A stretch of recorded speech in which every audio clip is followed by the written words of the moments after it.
السلام علیکم ورحمۃ اللہ تعالی وبرکاتہ۔ السلام ورحمۃ اللہ وبرکاتہ۔ الحمد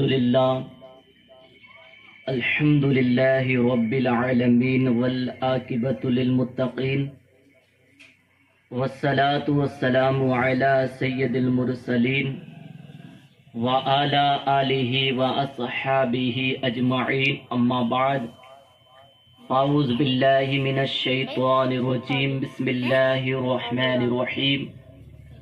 یا ایھا الذین آمنوا اتقوا اللہ وکونوا مع الصادقین، صدق اللہ مولانا العظیم وصدق رسولہ النبی الکریم، ونحن علی ذلک لمن الشاہدین والشاکرین، والحمد للہ رب العالمین۔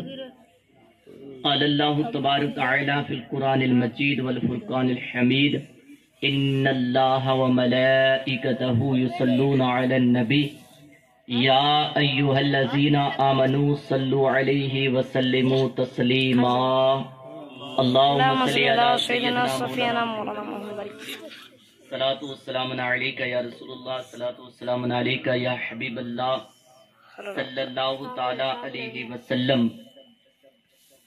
بڑے لطیف ہیں نازک سے در میں رہتے ہیں، بڑے لطیف ہیں نازک سے در میں رہتے ہیں، میرے حضور میری چشمے تر میں رہتے ہیں، ہمارے دل میں ہمارے جگر میں رہتے ہیں، ہمارے دل میں ہمارے جگر میں رہتے ہیں، انہی کا گھر ہے یہ وہ اپنے گھر میں رہتے ہیں۔ یقین والے کہاں سے چلے کہاں پہنچے، یقین والے کہاں سے چلے کہاں پہنچے، جو اہل شک ہیں اگر اور مگر میں رہتے ہیں، جو اہل شک ہیں اگر اور مگر میں رہتے ہیں، ملائکہ بھی عقیدت سے دیکھتے ہیں انہیں، ملائکہ بھی عقیدت سے دیکھتے ہیں انہیں، جو خوش نصیب نبی کے نگر میں رہتے ہیں، جو خوش نصیب نبی کے نگر میں رہتے ہیں، بڑے لطیف نازک سے در میں رہتے ہیں، میرے حضور میری چشمے تر میں رہتے ہیں۔ ایک مرتبہ جی لگا کر درود پاک پڑھیں، اللہم صلی علی سیدنا و مولانا محمد وآلہ وسلم، صلاۃ والسلام علیک یا رسول اللہ، صلاۃ والسلام علیک یا حبیب اللہ صلی اللہ تعالیٰ علیہ وسلم۔ پیارے آقا صلی اللہ تعالیٰ علیہ وسلم کے پیارے دیوانوں، آج ہم حضور غوث پاک رضی اللہ تعالیٰ عنہ کی محفل میں حاضر ہیں۔ اللہ کی بارگاہ میں دعا ہے کہ مولا تبارک تعالیٰ ہماری اس ادنا سی حاضری کو اپنی بارگاہ میں قبول اور مقبول فرمائے۔ پیارے آقا صلی اللہ تعالیٰ علیہ وسلم کے پیارے دیوانوں، غوث اعظم رضی اللہ تعالیٰ عنہ کی وہ مقدس محفل ہے، چاہے اس محفل میں ہزاروں کا مجمع ہو، چاہے اس محفل میں ایک ہی بندہ ہو، جہاں حضور غوث اعظم کی محفل ہوتی ہے خود میرے آقا حضور غوث اعظم خود تشریف لاتے ہیں اس محفل کے اندر۔ پیارے آقا صلی اللہ تعالیٰ علیہ وسلم کے پیارے دیوانوں، ایک مرتبہ بغداد کے اندر حضور غوث اعظم کی محفل سجائی گئی اور پورے بغداد کے اندر یہ اعلان کیا گیا کہ آج بڑے پیر کے نام کی محفل ہے، اور اس محفل میں بڑے بڑے لمبردار، بڑے بڑے بادشاہ، بڑے بڑے پیسے والے لوگ ہی آ سکتے ہیں، کوئی غریب اس محفل میں نہیں آ سکتا۔ اسی بستی کے اندر بغداد کے اندر ایک عورت رہتی تھی اور ان کی ایک بچی تھی، وہ یتیم تھی، ان کا والد نہیں تھے، ان کے باپ نہیں تھے۔ جب اس بچی کے کانوں میں یہ آواز پہنچتی ہے کہ آج بغداد کے اندر جامع مسجد میں غوث اعظم کی میلاد کا پروگرام رکھا گیا ہے، یعنی جامع مسجد کے پاس میں جہاں حضور غوث اعظم کی میلاد کا پروگرام رکھا گیا ہے، تو اس بچی نے اپنی ماں سے کہا، اے امی جان، آج بعد نماز عشاء حضور غوث اعظم کے نام کی ایک محفل سجائی جا رہی ہے، ہم بھی اس محفل میں جائیں گے۔ ماں نے کہا بیٹی اس محفل میں تو وہی جا سکتے ہیں جو دولت والے ہیں، جو پیسوں والے ہیں۔ اس بچی نے کہا اے امی جان یہ تو 11ویں والے پیر کی محفل ہے، اس میں کوئی پیسے والا نہیں دیکھا جاتا، اس میں کوئی بڑا نہیں دیکھا جاتا، اس میں کوئی بڑا ٹھیکہ دار نہیں دیکھا جاتا ہے، اس میں تو سب ہی آتے ہیں، اپنے بھی ساتھ میں چلیں گے۔ ماں نے کہا بیٹی ہاں اپنے ساتھ چلتے ہیں۔ جیسے ہی نماز فارغ ہونے کے بعد میں بچی نے کہا امی جان چلتے ہیں محفل کے اندر۔ عورت اپنی بچی کو لے کر جب محفل میں پہنچتی ہے، جس جگہ محفل سجائی گئی تھی، دروازے پر دستک دی تو وہاں جو ایک نوجوان کھڑا تھا اس نے کہا اے مائی اس محفل میں آپ نہیں جا سکتے کیونکہ آپ تو ایک غریب ہیں، اس محفل میں تو وہی جائے گا جو مالدار ہوگا، جو پیسے دولت والا ہوگا۔ وہ بچی بھی رونے لگی۔ بچی نے کہا امی جان یہ 11ویں والے پیر کی محفل ہے اور ہمیں اندر بھی جانے کی اجازت نہیں مل رہی ہے۔ تو اس عورت نے کہا اپنی بچی سے کہا بیٹی چلو اپنے اپنے گھر کے اندر ہی حضور غوث اعظم کی میلاد مناتے ہیں۔ بچی نے کہا اے امی جان ہمارے پاس پیسہ بھی نہیں ہے، ہمارے پاس دولت بھی نہیں ہے، ہمارا غریب گھرانہ ہے، ہمارے غریب گھر کے اندر کون آئے گا؟ ماں نے کہا بیٹی اپنے چلتے ہیں، میں حضور غوث اعظم کے فضائل بیان کروں گے اور تو سننا۔ اللہ اکبر۔ گھر پر پہنچتی ہے، بچی بیٹھ جاتی ہے اور اس کی جو ماں تھی وہ کرسی لگا کر حضور غوث اعظم کی شان بیان کرنا شروع کر دیتی ہے۔ ابھی فضائل بیان کر رہی تھی کہ رات کا آدھا کا حصہ گزر جاتا ہے، سردیوں کی رات تھی، کسی نے دستک دی دروازے پر، اندر سے آواز آتی ہے کون؟ کا دروازہ کھولو۔ ماں نے کہا بیٹی جاؤ آج آدھی رات کا یہ وقت ہے، کون آیا ہے ہمارے دروازے پر؟ جیسے ہی وہ بچی بھاگ کر جاتی ہے، دروازہ کھولتی ہے، دیکھ کر حیران ہو جاتی ہے، سامنے ایک نورانی چہرے والا بزرگ تشریف فرما ہے اور ان کے ساتھ میں نورانی جماعت بھی ہے۔ بچی نے کہا بابا کون ہو؟ اس بزرگ نے کہا بچے میں کوئی بابا نہیں ہوں، میں تو غوث اعظم ہوں، بڑا پیر ہوں، جو محفل آپ اپنے گھر کے اندر منا رہی ہو۔ اللہ اکبر۔ وہ بچی خوشی سے پھر اپنی ماں کے پاس جاتی ہے اور اپنی ماں سے کہتی ہے اے امی جان ہمارے دروازے پر کوئی دوسرا شخص نہیں ہے، ہمارے دروازے پر بڑے پیر تشریف فرما ہے، یعنی غوث اعظم تشریف فرما ہے۔ جب اتنا سننا تھا ماں نے سر سجدے میں رکھ دیا، اللہ کی بارگاہ میں شکریہ ادا کیا اور سر سجدے سے اٹھا کر جب دروازے پر جاتی ہے دیکھ کر حیران ہو جاتی ہے، وہ نورانی چہرے والا بزرگ کوئی اور نہیں تھا بلکہ شیخ عبد القادر جیلانی تشریف فرما تھے، وقت کے غوث اعظم تشریف فرما۔ اللہ اکبر۔ یہاں سے پتا چلتا ہے 11ویں والی محفل میں جب مناتے ہیں ہم، اس میں ایک ہی آدمی ہو چاہے ہزاروں کا مجمع ہو، لیکن حضور غوث اعظم بغداد سے ملاحظہ فرما رہے ہیں فلاں شہر کے اندر ایک چھوٹا سا گاؤں ہے اور چھوٹے سے گاؤں کے پاس ایک مسجد ہے، مسجد کے پاس میں ٹینٹ لگا ہوا ہے، ٹینٹ کے نیچے چند لوگ تشریف فرما ہے، حضور غوث اعظم وہاں سے ملاحظہ فرما رہے ہیں اور نظر کرم کر رہے ہیں۔ ادھر سے جب شام کے وقت فرشتے جب رب کی بارگاہ میں پہنچیں گے، رب پوچھے گا اے میرے فرشتوں آج کون کون سی ڈیوٹی کی ہے؟ فرشتے عرض کریں گے مولا آج ہم نے پوری آسمان کا جائزہ لیا، پوری مٹی کا جائزہ لیا، پورے زمین کا جائزہ لیا، پورے کائنات کا جائزہ لیا۔ اے مالک و مولا بیکانیر کے پاس میں ایک چھوٹا سا گاؤں ہے جہاں رڑمسر کے نام سے لوگ پہچانتے ہیں اور جانتے ہیں، اس گاؤں میں کچھ لوگ تیرا اور تیرے محبوب کا ذکر کر رہے تھے۔ اللہ اکبر۔ جب یہ رب کی بارگاہ میں یہ پیغام پہنچے گا، رب فرمائے گا میرے فرشتوں گواہ ہو جاؤ، اس محفل میں آنے والے جتنے لوگ تھے میں نے سب کی مغفرت فرما دی۔ سبحان اللہ، سب کی مغفرت فرما دی۔ تو پیارے آقا صلی اللہ تعالی علیہ وسلم کے پیارے دیوانوں، غوث اعظم کی محفل یہ کوئی معمولی چیز نہیں ہے جو ہم سمجھ رہے ہیں۔ یہ محفل یہ معمولی نہیں ہے جو ہم سمجھ رہے ہیں۔ ہمیں لوگ آواز مار مار کے تھک جاتے ہیں، پھر بھی ہم حاضر نہیں ہوتے ہیں۔ ارے یا تو فرشتے آتے ہیں بن بلاوا، فرشتوں کو ہم بلاتے نہیں ہیں لیکن فرشتے آتے ہیں محفل کے اندر۔ آپ کہہ سکتے ہیں کہ فرشتے آتے ہیں تو ہمیں کیوں نہیں دکھائی دیتے ہیں؟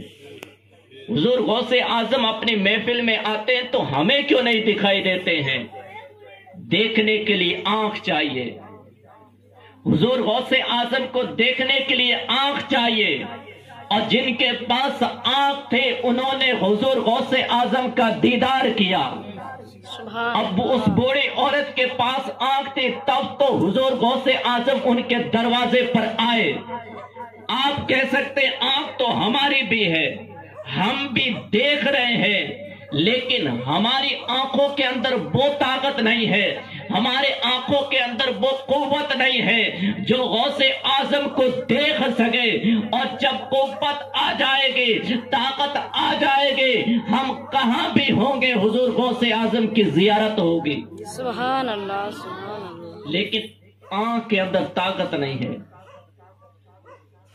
پھر آپ سوال کر سکتے ہیں ہماری آنکھ کے اندر طاقت بھی ہے، ہم یہاں بیٹھے بیٹھے دور دراز پر چیز دیکھ سکتے ہیں، کیونکہ سوال پیدا ہوتا ہے پھر ہم حضور غوث اعظم تو ہماری محفل کے اندر آتے ہیں، ہمیں کیوں نہیں دکھائی دیتے؟ کچھ تو وجہ ہوگی، کوئی تو وجہ ہوگی۔ تو پیارے آقا صلی اللہ تعالی علیہ وسلم کے پیارے دیوانوں، پھر دیکھنے کے لیے آنکھ چاہیے اور دل چاہیے، اور دل بھی ہے ہمارا، لیکن اللہ والے جو ہوتے ہیں، جو اللہ کے ہو جاتے ہیں، پھر اللہ بھی انہیں کا ہو جاتا ہے۔ پھر دیکھتے دیکھتے تو آنکھیں ہوتی ہے، لیکن دیکھنا خدا کا ہوتا ہے۔ پاؤں بندے کے ہوتے ہیں، بندہ چلتا ہے، لیکن چلنا خدا کا ہوتا ہے۔ آنکھ بندے کی ہوتی ہے، لیکن سننا خدا کا ہوتا ہے۔ ہاتھ بندے کے ہوتے ہیں، لیکن قوت خدا کی ہوتی ہے۔ پھر جب بندے کے ہاتھ میں قوت آتی ہے، بندہ اللہ کا ہو جاتا ہے، پھر وہ بندہ اشارہ کرتا ہے، پھر 12 سال کی ڈوبی ہوئی کشتی کو پانی کے دریا سے باہر نکال دیتا ہے۔ آپ کہہ سکتے ہیں وہ دریا میں ڈوبی ہوئی کشتی کیسے باہر نکلے تھے؟ حضور غوث اعظم کی بارگاہ میں ایک بوڑھی عرض کرتی ہے، اے میرے پیارے 11ویں والے پیر، 12 سال ہو چکے ہیں اسی ندی میں، اسی دریا کے اندر۔ آج سے 12 سال پہلے میرے لڑکے کی بارات آ رہے تھے، اور بارات اور باراتی سب اور دولہا سب اس کے اندر ڈوب گئے ہیں۔ غوث اعظم فرماتے ہیں، اے مائی، اگر یہ باہر آ جائیں گے کیا تو میرے رسول پر ایمان لے آئے گے؟ کیا تو میرے رب پر ایمان لے آئے گے؟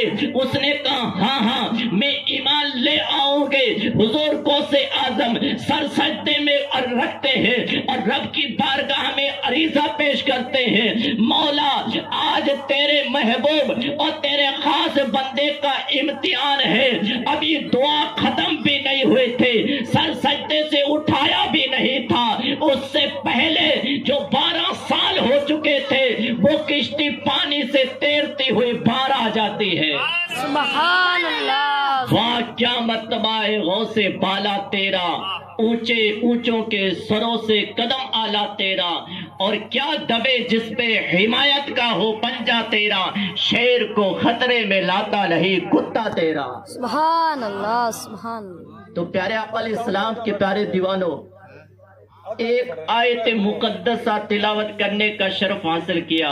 اللہ فرماتا ہے، یا ایھا الذین آمنوا اتقوا اللہ وکونوا مع الصادقین، اے ایمان والو اللہ سے ڈرو اور سچوں کے ساتھ ہو جاؤ۔ کیا فرما رہا ہے؟ قرآن میں فرما رہا ہے، اے ایمان والو اللہ سے ڈرو اور پھر سچوں کے ساتھ ہو جاؤ۔ پہلے خدا سے ڈرنا ہے، پھر سچوں کے ساتھ میں ہونا ہے۔ سچوں کے ساتھ میں ہو جائیں گے تو ہمیں ملے گا کیا؟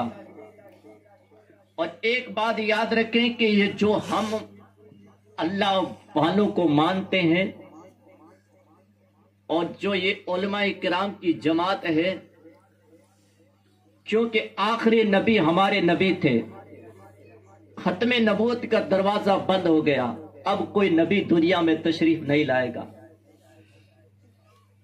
اور ہمارے نبی سے پہلے نبی تشریف لائے، اور انہوں نے اپنے اسلام کے، اپنے دھرم کے، اپنے مذہب کے لوگوں کے سامنے اپنا دھرم پیش کیا، اپنا مذہب پیش کیا، لوگوں کی اصلاح کی۔ آخری نبی ہمارے تشریف لائے، اب کوئی نبی نہیں آئے گا، اب پھر نبی نہیں آئے گا تو پھر امت مسلمہ کی اصلاح کون کرے گا؟ ان کو قرآن کون پڑھائے گا اور اسلام کے طریقے پر کون سکھائے گا؟ کیونکہ اب نبی نہیں آنے والے، تو میرے نبی فرماتے ہیں کہ میری امت میں علماء اور اللہ والوں کو میں چھوڑ کر جا رہا ہوں، اور یہ حضور فرماتے ہیں کہ یہ علماء کی جماعت بنی اسرائیل کے نبیوں جیسی ہے، بنی اسرائیل کے جو نبی تھے ان جیسی ہے، یعنی نبی تو نہیں ہو سکتے، صفت انہی کی ہے۔ یہ علماء کرام کی جماعت، اللہ والوں کی جماعت، یہ حضور فرماتے ہیں بنی اسرائیل کے نبیوں جیسی ہے۔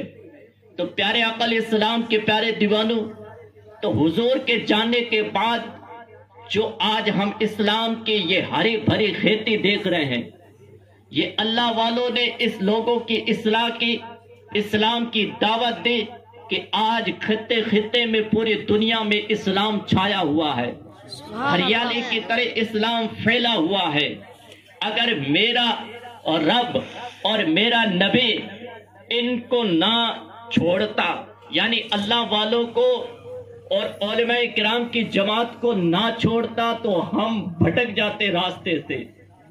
لیکن حضور نے اپنی امت کے اندر یہ ڈیوٹی لگا دی علماء کرام کی اور اللہ والوں کی کہ آپ اسلام کی کھیتی کرنا، اسلام کی خدمت کرنا۔ تو پیارے آقا صلی اللہ تعالی علیہ وسلم کے پیارے دیوانوں، کیا ہم نے آج اللہ والوں کو پہچانا؟ کیا ہم نے آج علماء کرام کو پہچانا؟ آج ہماری مسجد میں امام رکھا جائے، کسی عالم کو رکھا جائے تو بوڑھا لوگ نماز پڑھنے کے لیے جاتے ہیں اور کہتے ہیں امام صاحب آپ نے جھاڑو نہیں نکالا، مسجد میں مٹی پڑی ہوئی ہے۔ اللہ اکبر۔ پیارے آقا علیہ السلام کے پیارے دیوانوں، میں آپ سے پوچھنا چاہتا ہوں، یہ ممبر رسول پر امام مسجد میں کھڑتا ہے، وہ ممبر کس کا ہے؟ کسی نیتے کا ممبر نہیں ہے، وہ ممبر رسول ہے۔ ممبر رسول پر آپ کا امام کھڑتا ہے، اور پھر آپ اپنے اسی امام کو کہتے ہو کہ مسجد میں جھاڑو نہیں نکالا۔ پیارے آقا علیہ السلام کے پیارے دیوانوں، مسجد کی خدمت کرنا، مسجد کی صفائی کرنا، یہ بہت بڑا ثواب ہے، لیکن ہم نے تو یہی سمجھ رکھا ہے، ہم نے مسجد میں امام رکھ لیا، وہ سب کچھ کرتا رہے، ہم صرف جائیں نماز پڑھے واپس آ جائیں، ہمیں جھاڑو نہیں نکالنا چاہیے۔ پیارے آقا علیہ السلام کے پیارے دیوانوں، دہلی کے اندر ایک بادشاہ گزرا ہے جس کا نام شاہ سوری علی رحمہ ہے، جنہوں نے دہلی کے سرزمین پر 28 یا 25 سال حکومت کی تھی۔ ایک مرتبہ رات، سردی کی رات تھی، آدھی رات گزر جاتے ہیں، بادشاہ سلامت اپنے بستر سے اٹھتا ہے اور پیچھے وزیر تھا، وزیر نے دیکھا بادشاہ اپنے محل سے نکل رہا ہے، وزیر بھی پیچھے پیچھے ہے، آگے بادشاہ سلامت ہے، پیچھے وزیر ہے۔ بادشاہ سیدھا مسجد میں جاتا ہے، مسجد کا دروازہ کھولنے کے بعد میں جھاڑو اٹھاتا ہے اور جھاڑو لگانا جیسے ہی شروع کرتا ہے، وزیر نے جھاڑو کو پکڑ لیا، کہا بادشاہ سلامت یہ کام تمہارا نہیں ہے،